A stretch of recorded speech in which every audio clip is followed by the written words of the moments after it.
One additional thought when it comes to entropy that's critical is thinking about the entropy that's happening in our system, the entropy change in our system, as well as the entropy change happening in our surroundings. In the previous example we looked at, we had an isolated system, so there was no entropy change in the surroundings because there couldn't be. It was isolated.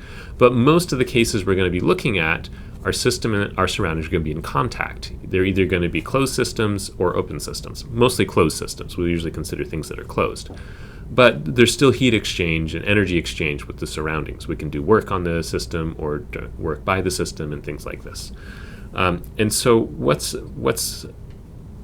when we think about those situations, we're going to have the entropy change for overall, right? So we're going to have two parts to our entropy change overall for our system.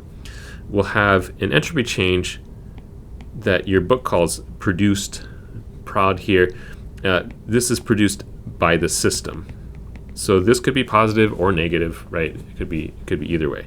So this is the entropy change that's caused by the system, produced due to whatever process is happening within the system. So maybe it's that we have a reaction that produces a lot of gases, and that causes an increase in entropy, or things like that. We will have a second term for the overall entropy that is ds exchange, is the term your book uses. And this is the entropy from heat exchange with the surroundings.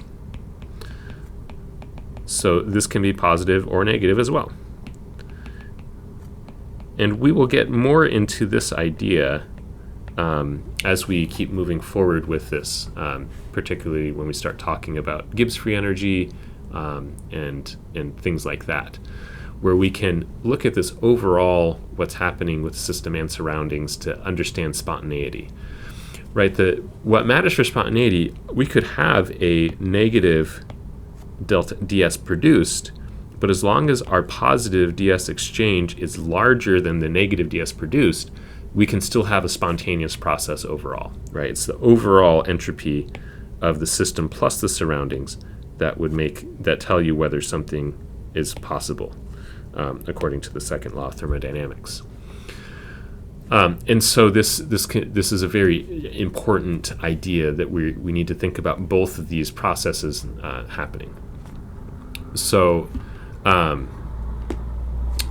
we can think about this in terms of either reversible or irreversible processes. If we're thinking about a reversible process,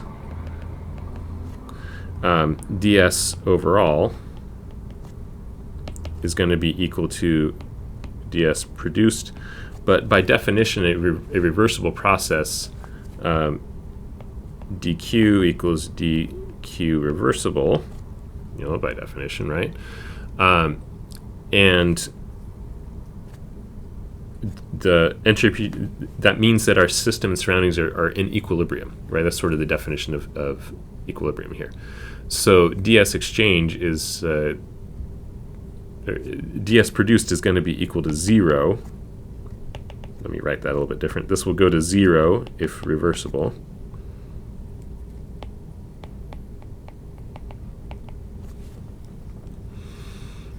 Okay, and our ds for the surroundings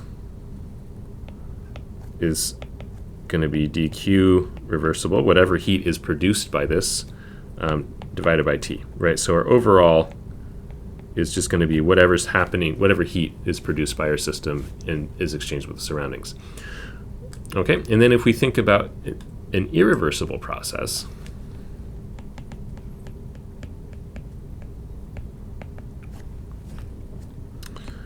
ds produced is going to be greater than 0. That's sort of by definition, because it's not at equilibrium.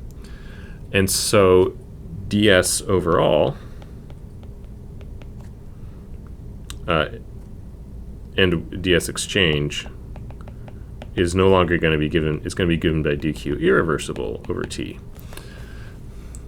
All right, and so we can say that ds is going to be greater than dq irreversible over T. And this is the greater than part of the second law of thermodynamics, right? So we have the equal to up above, that the, the entropy change is going to be equal to 0 when we have a reversible process, whereas the entropy change will be greater than 0, will be positive if we have an irreversible process.